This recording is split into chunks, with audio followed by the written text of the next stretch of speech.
in a moment, my tears dried up and this laughter and this warmth came over me. And I kind of sniffled and wiped my eyes and I said, okay, God, show me what I got to do. And from that point forward, I started learning and sitting at the feet of some pretty amazing men, shifting my thought process, shifting my mind, getting rid of my excuses, overcoming all of the mental blocks and challenges. We went from 6 figures in debt to climbing to a 7-figure net worth and haven't looked back. Welcome to the Contrarian Capitalist Podcast, the ultimate destination for accredited investors and entrepreneurs seeking alternative wealth building strategies.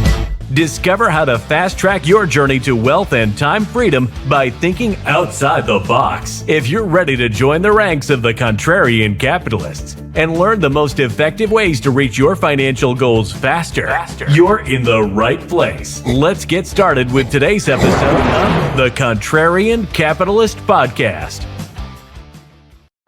Thank you for joining another episode of the Contrarian Capitalist Podcast. It's I, your favorite silverback, Sylvania Harrod. And on today's episode, I'm bringing you one of my coolest, quirkiest, grandfatherist guests of the day, Mr. Joshua Christensen. And so Joshua and I have known each other, I want to say a little over a year now. We've been able to engage, hang out. We even spent time under the same roof a few weeks ago. But I wanted to bring him on because he has over 30 years of financial and real estate experience and is here to deliver the ugly truth of some of the things that happened through his different journeys, and is author of the book called Get Unbroke. So everybody, welcome the man, the myth, the legend, Mr. Joshua Christensen. What's up, man? Thanks for having me. So Get Unbroke is such an interesting topic. How in the world did you land on that name? And tell me a little bit about the book, man. That's a great question, and that was a really awkward moment of silence, so we'll just give it up for silence. Come on.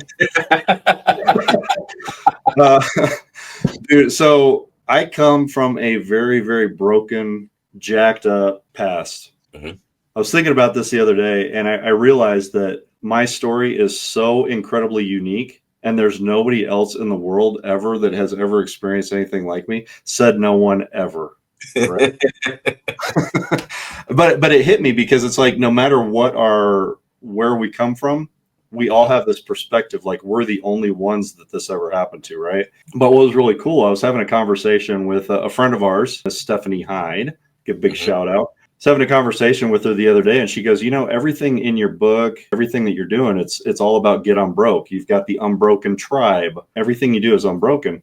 And I said, yeah, that's right. And she said, well, based on your story, you are unbreakable. So I'm not going to give you the too long version, but I started my career in banking and managed a $40 million branch 25 years ago, and had, I close to 20 full-time employees that work for me and all that fun stuff.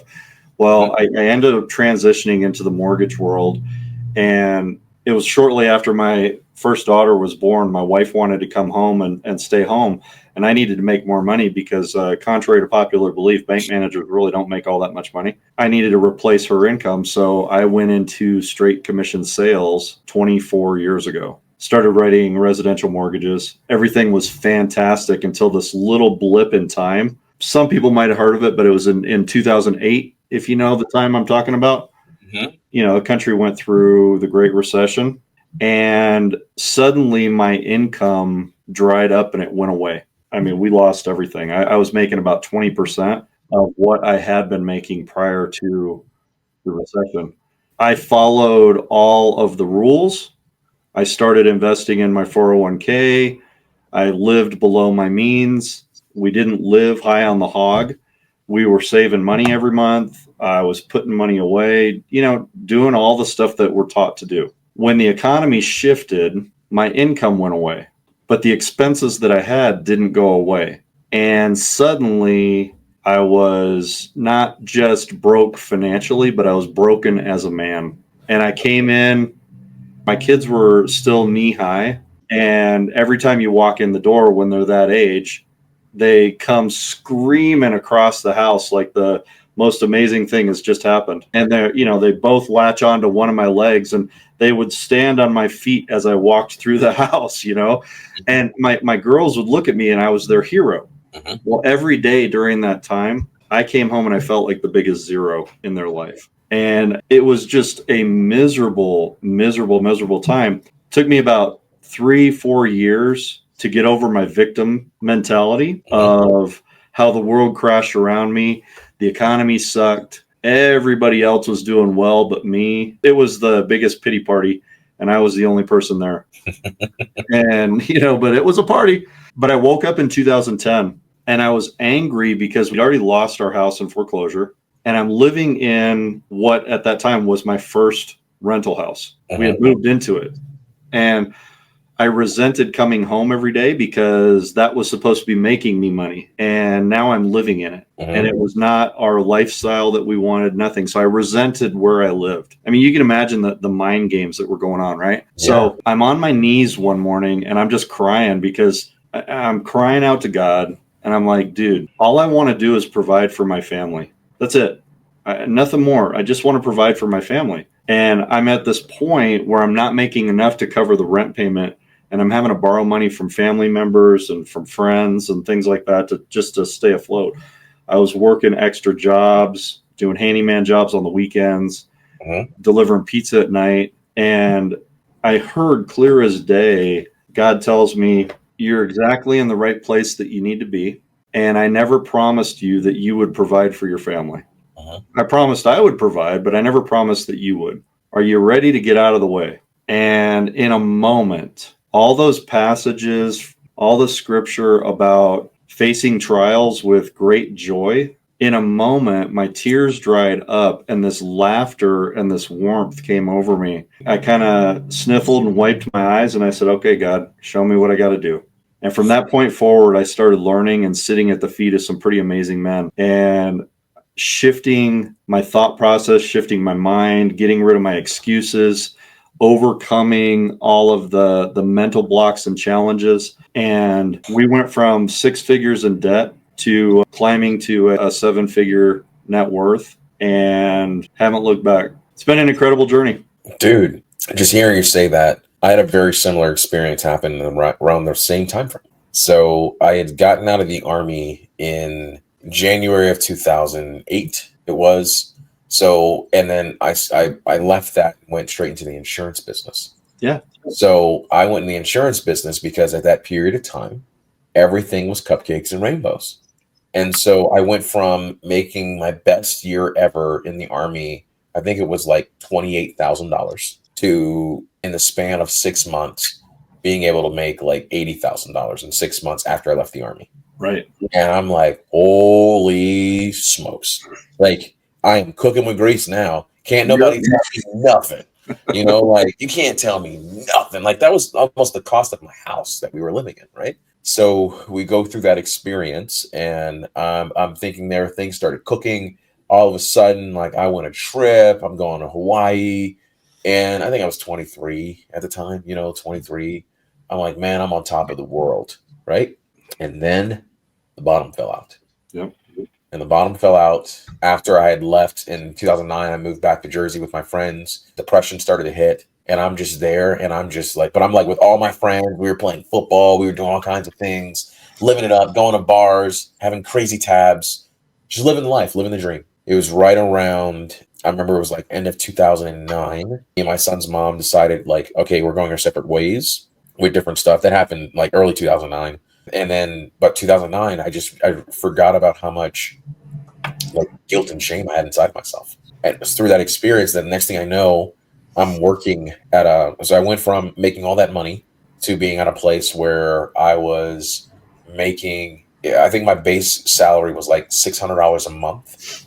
And I'm working 60 to 70 hours a week at a gym. And somebody was offering me like, hey, dude, $12 an hour. You can, like, I think it was like $15 an hour, and you can come and you can help me dig septic tanks and replace them and clean them. And I'm thinking, done. World, right? It's gonna be so much fun. I'm gonna be able to do it. And then I remember, like, I was like, I gotta get a job and figure it out. And it was in those moments that I'm just like, hey, what is it that I need to do because I'm such a failure in life? And that's actually when I got into tech, and I got into tech sales. And it was through those different struggles and different moments where I'm like, this just isn't me. Right. It's not who I want to be. And so I just packed my stuff up and just moved to DC 15 years ago. That's awesome. Yeah. And then it was like within a couple of weeks of being here, I met my now wife. And I just knew in those moments, like, hey, I'll do whatever it takes to show you how much I love you and how much I care for you and different opportunities. And then slowly but surely over time, that desire of entrepreneurship never really went away. Right. So the question I have for you is that, like, so you go through that space, you talk to God, you have things there. Tell me what happens in that moment. What was one of the defining moments that happened in that phase of life that led you down the path of, because I know you went from being a bank manager to being in a place where you're a commission only, which basically is entrepreneurship, Yeah. Because like, you're like, hey, you don't do nothing comes in. You're hunting in the wild. That's it. Not a zoo. There's not. Only eat what you kill. Yep. So tell me about that journey and what that was like for you. Yeah. So part of the big transition and the big shift was, and I think you hit on it, but you didn't really quite say it like this, but It's amazing when the bottom falls out, you kind of feel like you're at this point where you're on top of the world. It's always going to be like this. The income is always going to be there. Well, when the income is no longer there, there's a wake up call, right? Because suddenly you're like, I still need income. When we were kids, you remember they always ask you, hey, what do you want to be when you grow up? Yeah. They always talked about the job. Well, the problem with that, let's talk about the ugly truth, okay? So the problem with asking what you want to do is we start to become a creature of identity in what we do, and we lose who we are, right? So what we do doesn't necessarily define us. It's just what we do. And that can change. And we're no longer flexible in those moments, right? So there's this one day I'm sitting there and I'm trying to figure out how to make some income to make our house payment that month, right? And I grabbed a yellow sheet of paper and I said, what will people pay me to do? I said, what skills do I have and what tools do I have that can make me some money right now? I need money yesterday. Well, I live in New Mexico, and I don't know if you've spent much time out here, but we have these really cool, beautiful yards that are lush with rock and sand. Right? We don't have green yards out here, so we're kind of high desert. And growing up in the Midwest, it was easy. I just go knock on some doors. I start mowing grass. And I make some money. Well, I walk out my front door, and that was the first thing. I said, well, I got the lawnmower. I'll go mow some yards. And I walked out the front door, and I looked down the street one way, and I looked down the street the other way, and it was rock everywhere. And I was like, oh, well, I'm not going to be cutting any grass. Mm-hmm. But I did pull an awful lot of weeds, and that's backbreaking work. But it was in that moment where I sat down, and I wrote out on this single sheet of paper all these different ways that I could make money. Handyman work, painting, pulling weeds, yard work, shoveling, trimming bushes, whatever. Everything that I possibly knew how to do, every skill that I had. And then I got on the phone and I started calling all these real estate brokers that I knew. I said, hey, you got some listings going on? And they said, yeah. I said, cool. How many of your listing clients have things that need fixed or they need yard work done before you put this thing on the market? And I started picking up odd jobs in the evenings and on the weekends, doing all kinds of odd things. But this aha that I had during that time was that what we want to do when we grow up is the wrong question. The right question is, how do you want to make income? See, we all have an income problem that we have to solve. And I think that's what happens when a lot of us go to college. We're not going to college to become anything. Most people choose their career field based on how much money they can make, not based on what they're passionate about. So that's why we have so many doctors and lawyers who are burnt out and hate their professions because they got into it for the wrong reasons. They don't love the law. They don't love medicine. They don't love the bureaucracy of dealing with Medicaid or insurance companies or anything like that. They just wanted to make some money. So the real question is, what do I want to do in my life to make money? How am I going to make the income that I need to survive? That was this big defining shift because it's not always going to be like this. The second thing was, how many different streams of income can I have in the least amount of time? Because when the economy goes away and the income is disrupted, which happens, the economy doesn't even have to shift.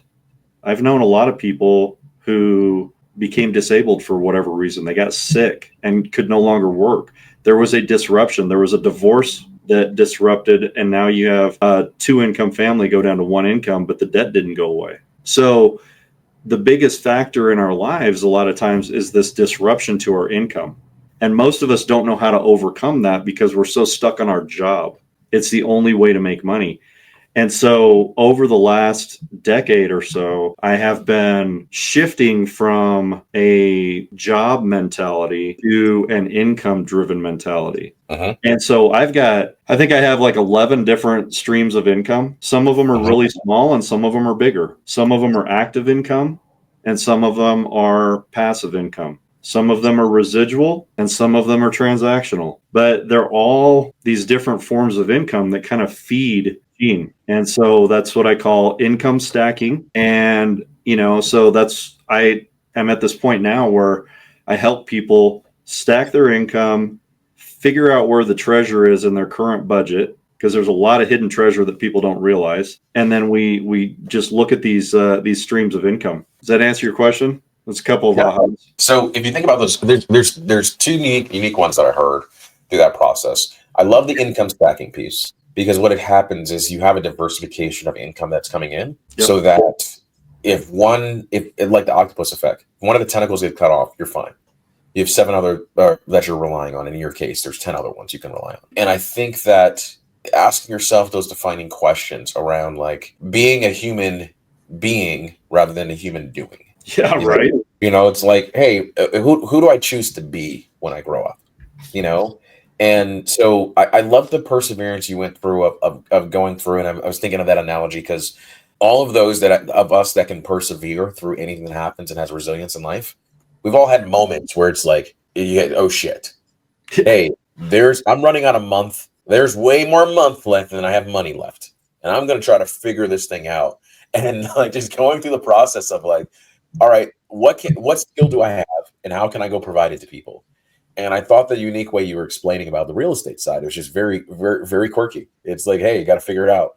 That reminded me of, so I was showing my son this exercise where I tell him, I said, the size of the problem you solve because of the level of income you can make. So if you solve, people can hem and haw about Elon Musk. I said, he solves $1 trillion problems. That's why he makes billions. Right. If you solve $1 billion problems, you can make hundreds of millions, right. 100 million. It's just like a very varied equation. Because Bezos said it himself, he said, hey, I only own 13% of Amazon. I have made people almost 7 times the amount that I've ever made and will ever make in my life because of what we've done, the valuation of Amazon being $1 trillion company. Yep. So like thinking about that, I used to do this exercise and I did it with clients too, where we sat down and I called it a power hour. I said, I will teach you a quick process about your brain. Your brain will respond to whatever question you prompt it from. And I think people are starting to learn this with using things like AI and ChatGPT. Yeah. The quality of the question you ask ChatGPT is the quality of the response you get. That's right. So it's the same thing with our brain because ChatGPT is designed after the neural networks in our brain. So it's like you just ask a question. So if I go and I say, how can I tell me 100 ways I can be able to go make this money? And I would sit there for an hour. I said, put on inspiring music, whatever you need. An hour, you whiteboard, pen and paper, whatever it is, do not stop until either the clock runs out or you hit 100. Yep.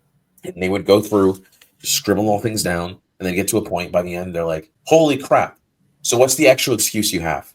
Yeah. You just got to ask yourself the right question. Yeah. And through that, you went through and you figured out, I was like, man, that's so creative because I remember those moments of being like, all right, cool. There's a new bill that pops up. All right, I need to go sell something. What do I need to go? Like, who can I go serve? And what can I be able to do with it? So that leads me to think about so you went through to double click more on why having diversified streams of income has worked for you in general. Okay. All right. So I want to reframe something that we've been taught. Okay. Again, I'm going to go back to your ugly truth because that's what this is all about, right? They don't teach us this stuff in school. So Jeff Bezos, you brought him up. So let's bring him back into this. Yes. All right. Would you say that you have the same financial wherewithal as Jeff Bezos? No. Okay. So let's unpack this for a second. All right. I'll tell you the truth about a lie. All right. This is the ugly truth about money. You and I and Jeff Bezos all have the same foundational building blocks. Jeff uses his different than we do, because we follow the traditional go get a job, get the money, don't spend all the money, save the money mentality. Save up, buy the house, buy the car, use loans to do that. That's kind of and pay off the loans as quickly as you can. Don't be in debt. That's the mantra that we've been taught throughout our lives. And then if you save enough cookie crumbs today, you'll have packs and packs of cookies to live on in your retirement years. That's kind of the financial model that they gave us growing up, but they didn't really tell us how to do any of it. So we left ourselves open to the financial giants of the world to sell us products. And they call that financial planning. It's not financial planning, it's product training. Right? Yep. It's all the sales, but you were an insurance guy. I was a mortgage broker and a banker. I mean, I lost so much sleep when I started realizing this, that the truth about a lie is this, all right? You've got assets, liabilities, income, and expenses. That's it. 4 things. Assets, liabilities, income, and expenses. ALIE.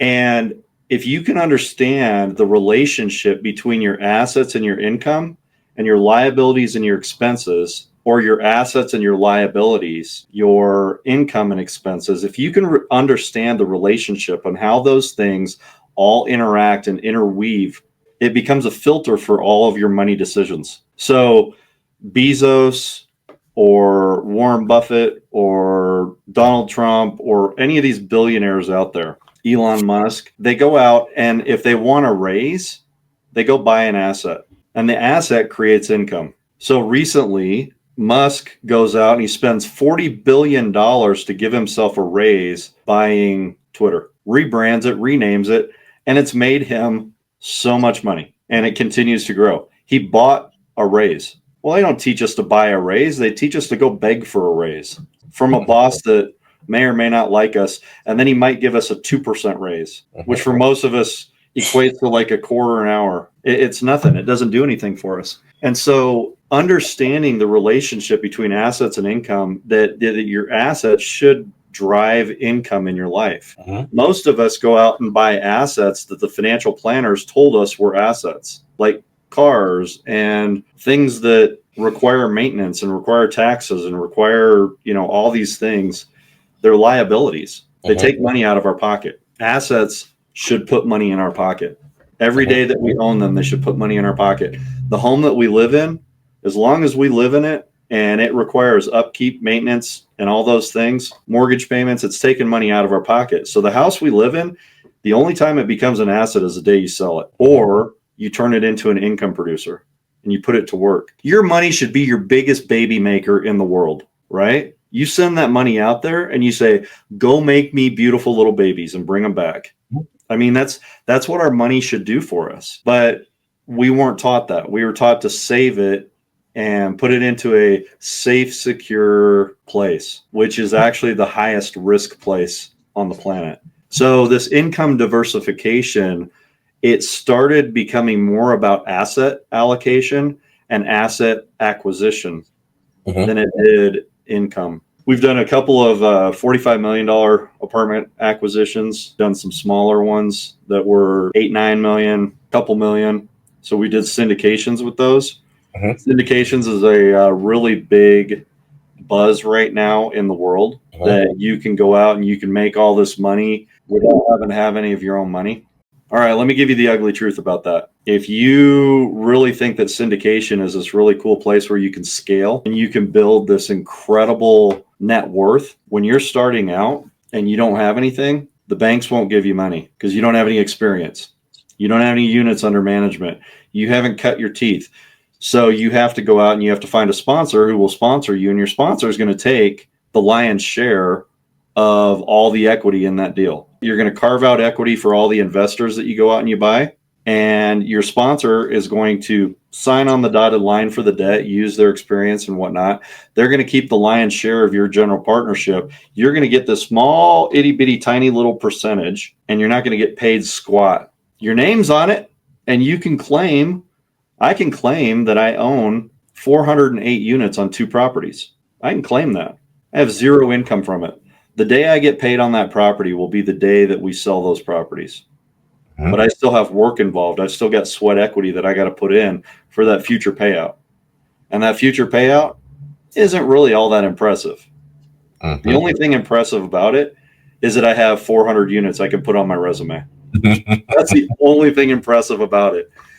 But the stress that has come because of those 2 properties and the problems that we've felt and that we've faced over the last few years, as interest rates were rising, we've been in these long negotiations with the banks to trying to keep the banks from seizing the properties and trying to keep the cash flow going.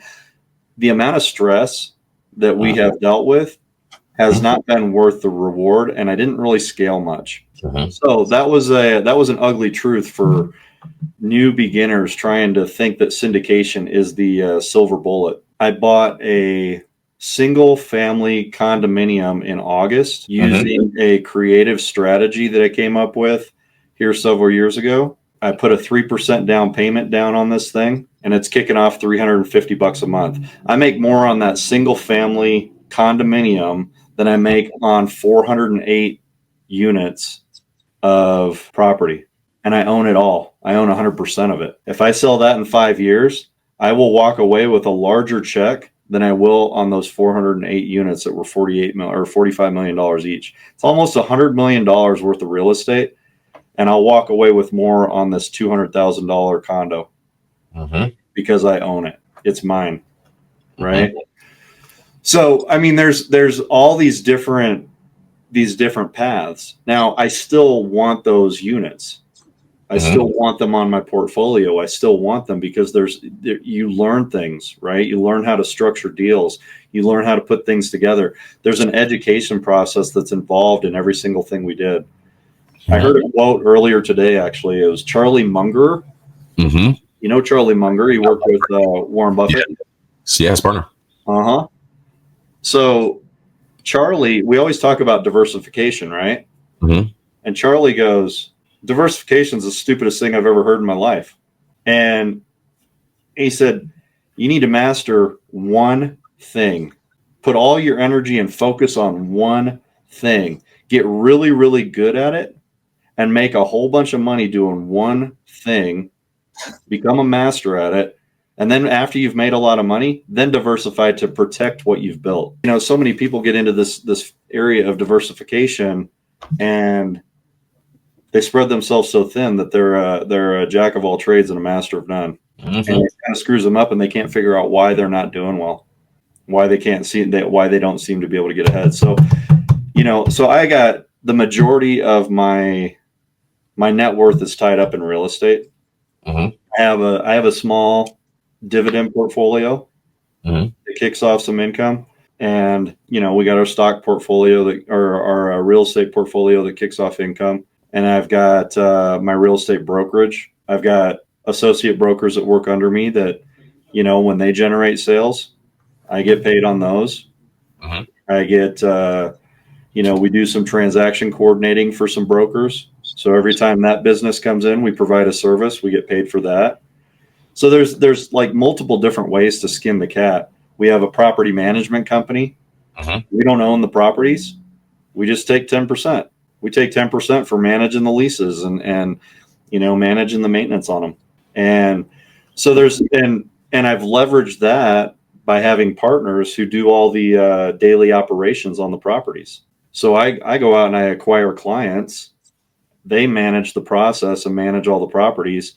And, you know, so you create income streams through that. But you start to become really good in a niche. Just figure out all the different ways to niche it out. We took a rental property that we had that we were making, you know, a few $100 on, and the people wanted to buy it from us, but they couldn't qualify for a mortgage. So we converted it into a note, made a new asset class, and no longer manage it. And the note pays us additional interest on top of what they owe us. And it took our monthly cash flow up like $600-700 a month positive above what we were getting when we had it as a rental. You know, it's just understanding asset classes and being able to convert those things into income. No, it makes sense to me. And you just that whole process of income stacking. It's about compounding, so you carve out what you need to live on and live modestly, and then just reinvest all that income that's coming in off those assets. And you just keep reinvesting it until you keep buying more income. You know how much it takes to have $1 million in savings for retirement? You know what it takes, the equivalent income is? What's that? The basic investment rule is that when you get to retirement, you should be somewhere around 4 to 5% that you're going to pull out of your savings to live on. So they call that the 4% rule. There's arguments back and forth whether that's enough, it's not enough.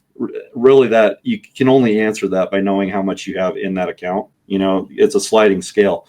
But if we use that 4% rule, 4% of $1 million is $3,333 a month. Most people look at $1 million, they're 40, 50 years old. They didn't start saving. They screwed up and they can't figure out how to save $1 million to be able to retire. Well, what if you don't need $1 million?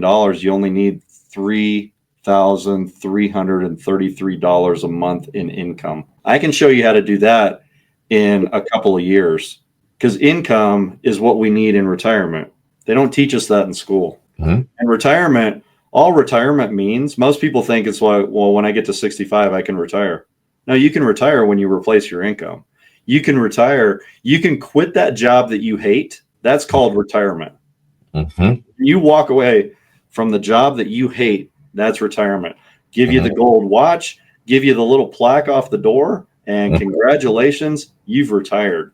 And then you go home and you stress out because you don't have enough money to live on. I'm on a fixed income. I'm a senior. It doesn't have to be that way. I mean, that's why people retire when they're 30 years old, because they've got the income to live off of. It's about creating income streams. You're preaching to the choir, my friend. Yeah. So to me, when I said I retired to people last summer, it kind of blew their mind. Yeah. Because they go, oh, you're retired. And it's funny. You actually inspired me. I'm going to buy my own retirement plaque, and that's beginning to become my North Star for things to go through there. Because retirement to me was stop doing the thing you hate and start doing the thing you love. Yeah. Like, because the reality is like, I don't think you have to wait till you're 60, 70 years old to start, like, because at that period of time, so you're going to stop and be like, all right, now I want to spend more time with my grandkids. Now I want to travel to the places I want to travel to. Now I want to go ahead and start woodworking, clean fish tanks, take care of puppies or anything like that. I'm like, so what I refer to it as was like my FU button, freedom unlocked, and I remember like when I first got the desire, I said, hey, I don't want to work somewhere with somebody that I don't really enjoy being in their presence. I don't choose to work with places that don't have integrity and ethics. And I'm going to choose who I'm going to choose to work with, because I know I'm going to do something my entire life. This dog needs to hunt, Yeah. But it was the moment that I said, okay, I'm going to build an FU button. The crazy part was that like I hit it, but I was still had the thoughts of being inside the institution, and I look at it as like, I call that the zoo, when you're getting fed, when people are going to come to the class and you can have the class trips are coming on. So you put on the performance for people there. Those are the quarterly business reviews that we would do, or I get to go to sporting events. I get to take clients out. I get to do these things. I get to travel and go see clients and go in their buildings. And then one day I remember sitting there and being like, I fell asleep. I was falling asleep in the middle of a meeting of somebody I was shooting for. And I go, what the hell am I doing? And me and my wife left that weekend. Her and I had time away. I sat down and I'm on the sand in the beach, sipping the Mai Tai, and I go, I'm done. This is it. I'm not Jordan bringing back the 4-5. This is the Jordan, the last retirement when he was on the Wizards, like, I'm done. It's time for me to close this chapter in life. And it wasn't until I sat down and I looked at the math was mathing and I go, here's the reality. I'm good. Like, all the basic necessities of things that we need are already covered because I have it coming in. That's right. Now you think about all the extra squeeze of things that you're looking, because you're making more, because I was double dipping for a period of time, Yeah. And I go, okay, like, remove all the squeeze. What do we actually need? What do we really need? And maybe I don't go ahead and buy a 5th car. Maybe. Maybe I don't. When I see a toy that's $1,000, I don't buy one. Sporadically in my mind, Like, oh, cool. Like, do you have the coolest? Like, I do have the coolest Optimus Prime. He's down there. He's voice activated. I can draw with my phone. He can shoot weapons and all kinds of things. But he spends 99% of his life in the box because I don't want the kids to touch it. Nice. But like, I remember those moments that I go through, and I'm like, oh yeah, that's that. And so I love when you were talking about that retirement piece to go there and just to land a plane on that one, where it was like, yeah, that's every day. Every day, wake up. Love it. But what's so cool is I'm at the point right now where when I'm working with my clients, the first thing I ask them, a lot of people come to me because they want to invest in real estate. They want to know, what do I have to do to invest in real estate? Show me how to do it. I want to syndicate. I want to do that, whatever, right? Whatever reason. Yeah. And when I start working with them, I said, well, let's, before we go there, tell me your perfect business life. What does your life look like? And when we sit down and we start to define our life and we go through that exercise, like you had them write out 100 different ways to make money, right? So I'll have them sit down and write down the perfect business life. What does it look like? How many hours are you working? Where's your income come from? What are you doing with your time? And when they get done with it, it's usually something that they heard somebody say from stage that was really cool. It's not really authentic to them. So you make them go through it again. All right, now do it again and make this about you, not that guy that was that had the really cool Optimus Prime thing in the box that he never played with. But you go, okay, what's your perfect business life? Now, design your business around that. But see, most of us design our lives revolve around our business. It revolves around our work. When we start to think in different perspectives, it's amazing how we get into this creative space to find solutions. It goes back to the very first thing we started with, or we went back to, the quality of your answers is determined by the quality of your questions. Correct. If we aren't creative and we're always stuck inside the box, I bet Optimus Prime is so much cooler outside the box than he is in the box. Mm-hmm. He's got too many limitations in the box, but outside, man, he shoots some cool stuff and has a really cool deep voice and becomes a truck and all kinds of cool stuff. Oh yeah. But in the box, we're confined. We got to break out of that somehow. Yeah. As we close on this conversation, man, I think that we could literally do this for a couple hours. Yeah, we could. I just enjoy talking to you and going through things.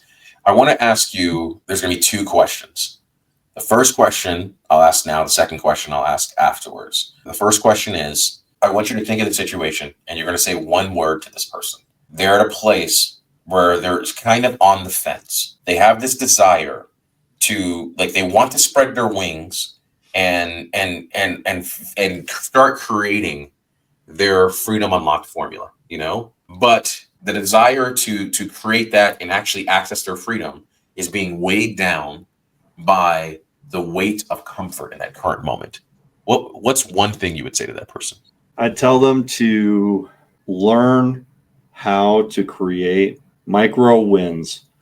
You don't have to swing for the fences. You just need a bunch of singles to win ball games. Yeah. All you got to do is get to first base. I love that. I love that, especially seeing that spring training is in the air. Yeah, exactly. I know how much you love baseball. I do. So with that being said, how can people find you on social media, get a copy of Get Unbroke? Just let them know how to find you. All right. So Instagram, Facebook, YouTube, it's The Unbroken Tribe. Mm-hmm. On TikTok, it is Unbroken Tribe. Just take V off. And then we have a fast start bundle that we're promoting right now. Our website is, you got to put the www in front of it. I don't know why, but for whatever reason, it doesn't work without the three dubs. Mm-hmm. So you go 3dub.getunbrokebook.com. And if you want to go into the funnel and learn more about the book specifically, there's a couple of links on that front page that'll take you into that. And you can kind of come in there, but we've got in the bundle package right now. There's 2 books in there. there's a little mini course. I've got an audio course in there. And then we've got a private Facebook group where we're doing a little bit more advanced training in that than we do in our generic page. And then there's more stuff coming. There's a lot more stuff coming. I love it, man. So thank you for going ahead and being on the show, sharing your insight, sharing your information. I really loved how you built the tribe, and it's just a joy to talk to you on a daily basis, man. So I love talking with you, man. Yeah, so I appreciate you dearly. Anybody who's listening, we'll make sure we post those links in the show notes. And I look forward to you guys staying hungry, staying humble, and I'll talk to you soon. Cheers.